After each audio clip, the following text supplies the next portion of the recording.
Hello students, question number 25 में कुछ बच्चों को प्रॉब्लम थी, तो क्वेश्चन नंबर 25 करते हैं। द डेब्ट equity ratio of a company is 1:2।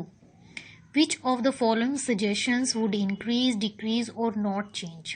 आपको डेब्ट इक्विटी रेशियो दे दिया है 1:2 और इन ट्रांजैक्शन की वजह से हमें ये बताना है कि हमारा डेब्ट इक्विटी रेशियो इंक्रीज हो रहा है, डिक्रीज हो रहा है या फिर उसके ऊपर कोई फर्क नहीं पड़ रहा है। तो जो फर्स्ट पॉइंट है हमारा वो है issue of equity share. Equity share issue करना मतलब कि हमारी कैपिटल जो है वो इंक्रीज हो रही है। तो डेब्ट इक्विटी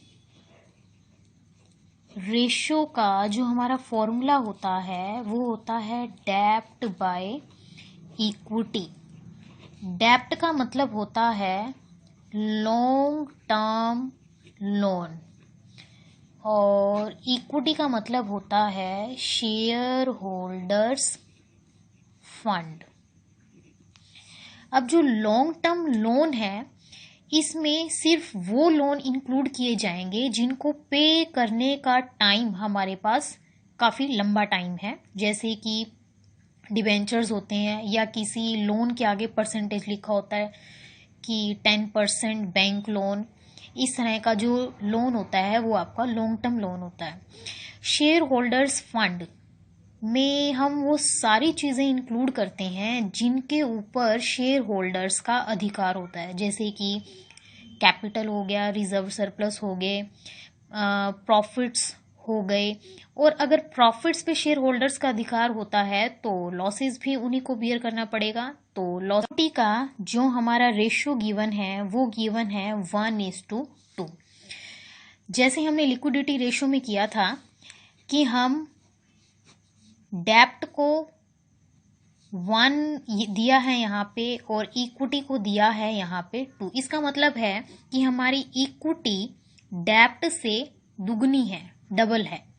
तो हम डाटा अपने हिसाब से यहाँ पे रख लेंगे कि इस हिसाब से रख लेंगे ताकि हमारा रेशियो वही हमारा 1:2 आए। तो मैं मान के चलती हूँ कि हमारा डेब्ट 1 लाख है और इक्विटी यानी कि शेयर होल्डर फंड है हमारे पास 2 लाख। इसका आप रेशियो बनाने की कोशिश करेंगे, वही आएगा 1:2। अब जो हमें फर्स्ट पॉइंट दिया है वो है issue of equity shares. Equity share को इशू किया है, इसका मतलब हमारी जो कैपिटल है वो इंक्रीज हो गई है। अब कैपिटल का जो इम्पैक्ट है वो डेब्ट पे तो कोई फर्क नहीं पड़ेगा इसके ऊपर, बट हमारी जो इक्विटी है, शेयर होल्डर फंड है, वो इंक्रीज हो जाएगा। तो डाटा हमें कुछ दिया नहीं है कि कितनी शेयर कैपिटल या कितना इक्विटी शेयर इशू किया है, तो वो हम अपने हिसाब से अपनी मर्जी से ले लेते हैं। मान के चलते हैं कि 1 लाख हमने इशू किए हैं शेयर्स, 1 लाख के वैल्यू के शेयर्स हमने इशू किए हैं और लॉन्ग टर्म लोन का इस पे कोई फर्क नहीं पड़ेगा। तो हमारा जो नया फिगर है वो आएगा 1 लाख अपॉन में 3 लाख। अगर इसका हम वापस से रेशियो बनाने की कोशिश करते हैं, हमारा रेशियो आएगा 1/3। हमारा पहले रेशियो था 1/2, लेकिन अब शेयर कैपिटल इशू करने के बाद हमारा जो रेशियो है वो आया है 1/3। आप इनमें दोनों में कंपेयर करेंगे और कंपेयर करके हमें पता चल रहा है कि पहले हमारा रेशियो ज़्यादा था और अब हमारा रेशियो जो है वो कम हो गया है। तो इसीलिए इसका जो आंसर है वो आएगा रिड्यूस। सेकंड पॉइंट है हमारा cash received from debtors. Debtor से हमें कैश रिसीव हुआ है, तो कैश जो है वो ना तो लॉन्ग टर्म डेब्ट में इंक्लूड होता है और ना ही शेयर होल्डर फंड में इंक्लूड होता है, यानी कि कैश का ना तो डेब्ट पे कोई फर्क पड़ेगा और ना ही इक्विटी पे कोई फर्क पड़ेगा। और जो डेटर्स है वो हमारे कम हो गए हैं, तो डेटर्स का ना तो डेब्ट पे कोई फर्क पड़ेगा और ना ही इक्विटी के ऊपर कोई फर्क पड़ेगा। तो इसका मतलब जो हमारा सेकंड पॉइंट है कैश रिसीव फ्रॉम डेटर्स, इसका किसी भी दोनों में से किसी भी चीज पर कोई फर्क नहीं पड़ेगा, इसीलिए इसका आंसर आएगा नो चेंज। थर्ड पॉइंट देखते हैं, sale of goods on cash basis.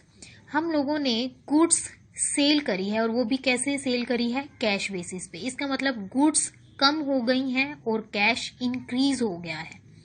तो एक करंट एसेट आ गई है और एक करंट एसेट चली गई है, लेकिन हमें करंट रेशियो नहीं देखना है, हमें देखना है कि लॉन्ग टर्म लोन पे क्या इम्पैक्ट पड़ रहा है और शेयर होल्डर फंड पे क्या इम्पैक्ट पड़ रहा है। तो कैश सेल करने से हमारा लॉन्ग टर्म लोन पे कोई फर्क नहीं पड़ेगा और शेयर होल्डर फंड पे भी कोई फर्क नहीं पड़ेगा। तो इसीलिए थर्ड का आंसर भी आएगा नो चेंज। उसके बाद फोर्थ है हमारा रिडक्शन ऑफ डिबेंचर।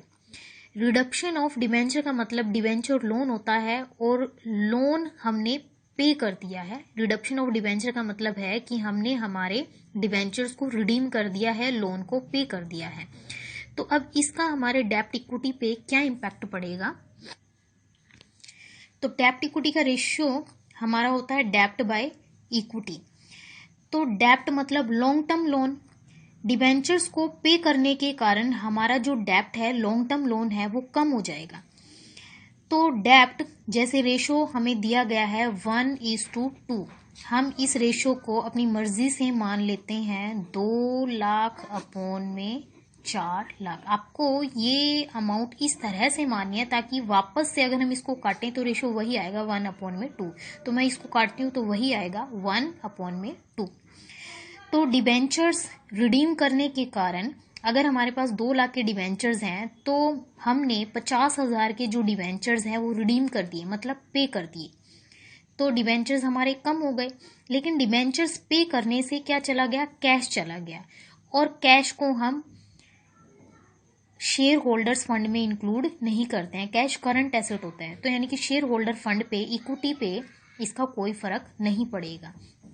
तो हमारे पास जो नया डाटा आता है वो है 2 लाख में से 50 हमने डिवेंचर्स रिडीम कर दिए, हमारे पास बचेगा 1,50,000 और 4 लाख, तो 15,40।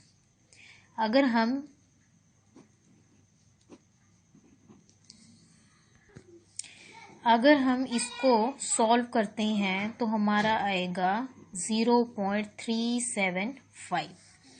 पहले हमारा रेशियो था 0.5, इसको हम सॉल्व करेंगे तो हमारा आएगा 0.5:1, लेकिन इसके बाद हमारा जो रेशियो है वो आ रहा है 0.375। तो अब इसके साथ कंपेयर करेंगे तो हमें पता चलेगा कि हमारा जो रेशियो है वो रिड्यूस हो गया है डिबेंचर्स को रिडीम करने से।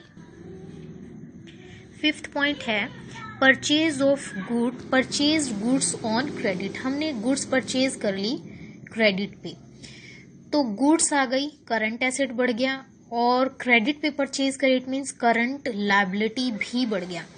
तो करंट एसेट भी बढ़ गया और करंट लायबिलिटी भी बढ़ गया, लेकिन इसका हमारे डेब्ट पे या हमारी इक्विटी पे कोई फर्क नहीं पड़ेगा, इसीलिए इसका आंसर आएगा नो चेंज। आई होप आपको ये क्वेश्चन समझ में